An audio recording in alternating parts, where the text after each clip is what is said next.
Halo Sobat Colkiawanku, bagaimanapun posisi kalian saat ini menunggu kami untuk ngobrol. Halo. Sekarang ya Om Ledowo ini nggak sendirian karena ada siapa di sini? Halo, nama saya Sukonto. Ada Sukonto yang dari kemarin nemenin kalian sebelum Om datang. Masih ingat kan sama Sukonto? Ini ada Sukonto dan saya ada Ledowo. Jadi kita adalah Sukonto. Ledowo, tapi jangan disambung. Oke, kita mau ngapain nih Su? Jadi, kita bakal nge-review sebuah alur film yang judulnya Love Clinic. Love Clinic, oh ya aku ingat Love Clinic tuh ya Su ya. Itu ceritanya tentang mbak-mbak Korea yang sebenarnya nggak begitu kimplah banget. Tapi dari pekerjaannya tuh dia tuh kerjanya tuh begitulah. Ceritain kamu aja deh Su. Film ini cerita tentang kisah cinta seorang dokter yang bernama Mbak Gil yang setiap hari memegang rudal dengan seorang laki-laki yang namanya Mas Wang yang juga setiap hari ngobok-ngobok serabi lempit. Kira-kira mereka bisa nggak ya saling pegang-pegangan dan obok-obokan? Daripada berlama-lama lagi, rilekskan pinggul kalian, siapkan tisu, dan kita putar intronya.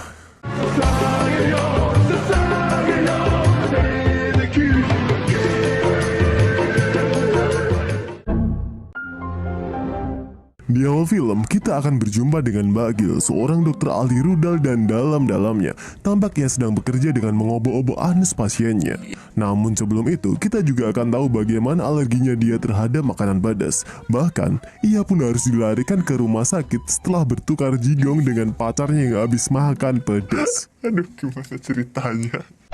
Selain melayani langsung, ia juga melayani konsultasi via online. Dan akan kita ketahui salah satu pasiennya bernama Rolly Polly. Tak berselang lama, tampak Mbak Gilny sedang marah-marah di sekretariat apartemennya. Ia nggak menyangka harga sewa naik $100.000 gara-gara ada orang baru yang akan masuk dan rela membayar itu dengan sombongnya. 100.000 doang mah murah ya kalau di sini. Dolar, Cok. Orang itu bernama Mas Wang. Berkebalikan dengan Mbak Gil, ia adalah seorang dokter ahli serabi lembit yang bisa membuat pasiennya terasa seperti masih suci. Kekesalan Mbak Gil pada Mas Wang bertambah setelah pagi indahnya terganggu dengan suara Wang yang sedang ngebor tembok dan juga tetangganya Siti yang terlalu bersemangat dalam bercocok tanam. Mbak Gil yang sedang menerima paket sekotak penuh kondom bertemu dengan Wang. Kesempatan ini diambilnya untuk memaki Was Wang. Namun tidak kunjung mendapat respon baik, ia pun mengejek rudal Wang yang terlihat sangat-sangat mini. Mini.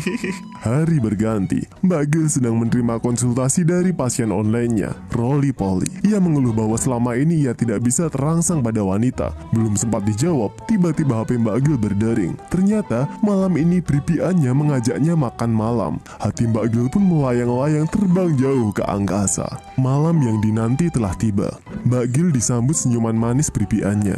Ia pun sudah menyiapkan kata ya saat ia ditembak. Tapi ternyata pripiannya ini meminta Mbak Gil untuk membantunya sunatan karena ia akan menikah. Mbak Gil yang terlalu tegang pun tanpa sadar menjawab ya. Belum sunat dong. Dan betapa terkejutnya Mbak Gil saat melihat rudal mantan pripiannya ini sebesar mimpi yang tak pernah bisa tercapai. Meski ia tidak bisa memiliki hatinya, setidaknya Mbak Gil sepakat dengan asistennya untuk memperpanjang durasi operasi agar bisa menikmatinya. Setelah selesai bermain-main dengan rudal mantan pripiannya, Mbak Gil pun langsung pulang. Namun sayang, ia tidak dapat tempat parkir karena mobil Siti dan Mas Wang memakan tempat untuk 3 mobil. Mbak Gil yang terus berusaha menelpon Mas Wang tidak juga mendapat jawab. Ia memutuskan untuk mendatangi kamarnya. Namun bersama dengan itu, Mas Wang pergi keluar mengambil paket. Mbak Gil yang sudah kesal pun langsung masuk kamar Mas Wang yang terbuka. Tak lama berselang, Mas Wang masuk sembari membawa obat ngaceng kenceng. Niat hati hendak melabrak, tiba-tiba Mas Wang membuka pakaiannya. Mbak Gil pun langsung bersembunyi. Mas Wang yang belum tahu kehadiran Mbak Gil dengan santai yang menggosok rudalnya dengan sambil nonton OVJ. Tentu aja dong, Mbak Gil salah sangka. Dengan sangat berhati-hati, Mbak Gil berusaha untuk pergi. Namun sayang, Mas Wang juga telah menyelesaikan ritualnya dan berdiri. Wajah Mbak Gil dan rudal Mas Wang pun saling bertatap-tatapan. Mereka saling berteriak, "Aduh, ini gimana ini?" Dan Mbak Gil lari keluar.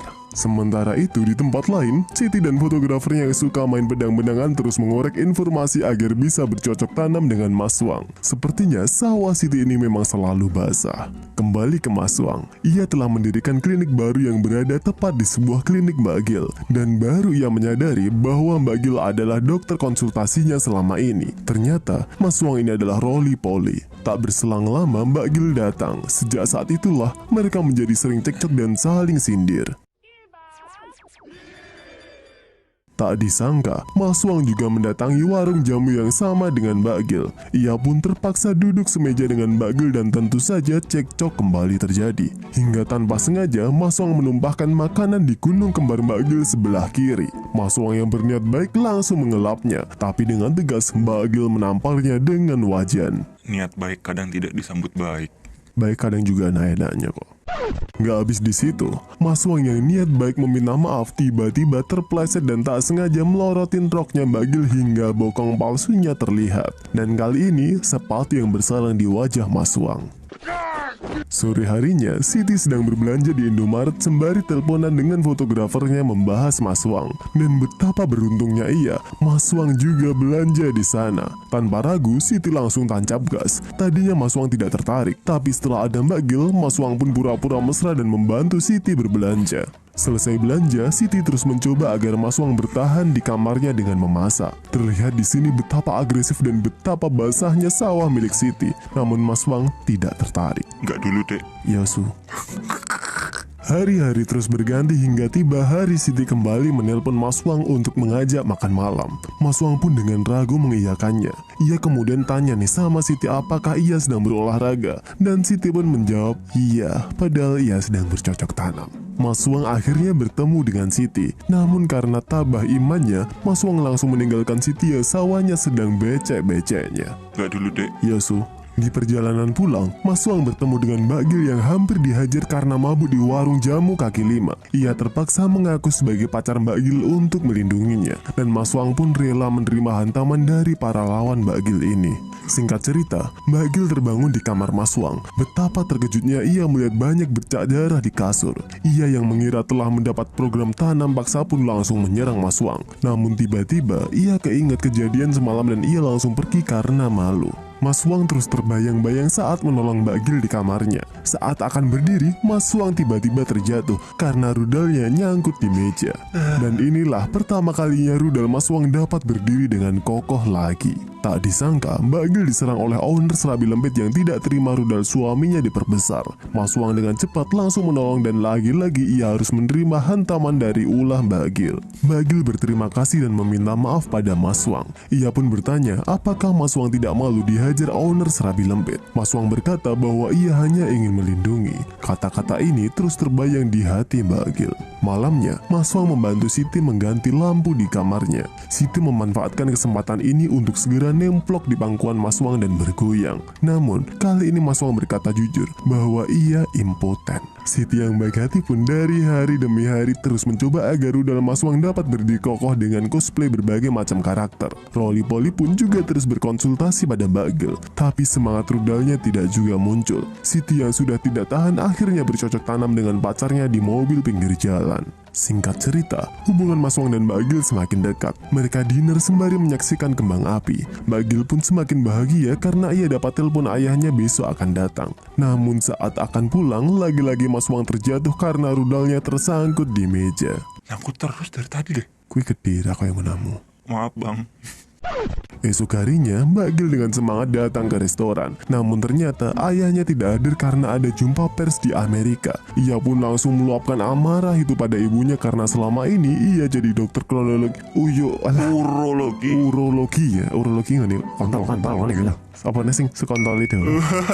Ya gitu. Ya dia tuh jadi dokter urologi hanya untuk ayahnya ini. Malamnya ia curhat pada Mas Wang dan tanpa diduga tiba-tiba Siti datang menyampaikan impotensi Mas Wang. Mas Wang yang malu segera pergi karena sebelumnya Mbak Gil mengolok-olok pria impotensi. Mbak Gil yang merasa bersalah dengan bergegasnya menyusul Mas Wang. Namun Mas Wang justru berkata bahwa ia saat itu tidak ingin melindungi Mbak Gil. Ia hanya tidak bisa bercocok tanam. Dan kini ganti Mbak Gil yang yang marah. Tapi Mas Wang terlanjur cinta. Ia mencium Mbak Gil dan masuklah ke rumah sakit karena Mas Wang habis makan pedas. Kesedihannya semakin memuncak. Ia kini tak pernah lagi bersinggungan dengan Mas Wang, bahkan menutup kliniknya. Tak lama kemudian, ibunya datang dan meminta agar ia menghidupkan televisi. Ternyata, sedang ada talk show dengan ayahnya dan ayahnya mengatakan bahwa ia ingin mewariskan ilmu dan menghargainya sebagai dokter urologi kepada putrinya tercinta. Mbak Gil terdiam haru.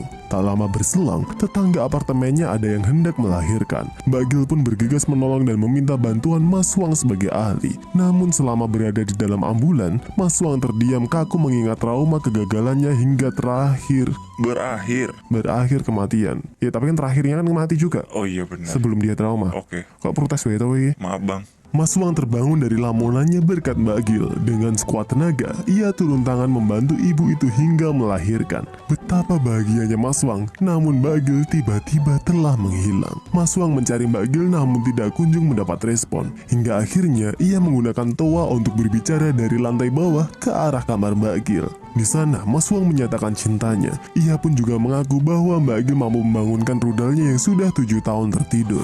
Ia pun juga mengakui bahwa ia adalah roli poli selama ini. Mbak Gil bergegas turun. Ia menerima cinta Mas Wang dan menerima anting Mbak Gil yang selama ini Mas Wang simpan saat mabuk, dan mereka pun berciuman ditonton para tetangga apartemen tanpa masuk rumah sakit. Viral. Film kisah cinta Mas Wang dan Mbak Gil berakhir dan Mbak Gil pun melahirkan dan ayahnya akhirnya datang ke sana.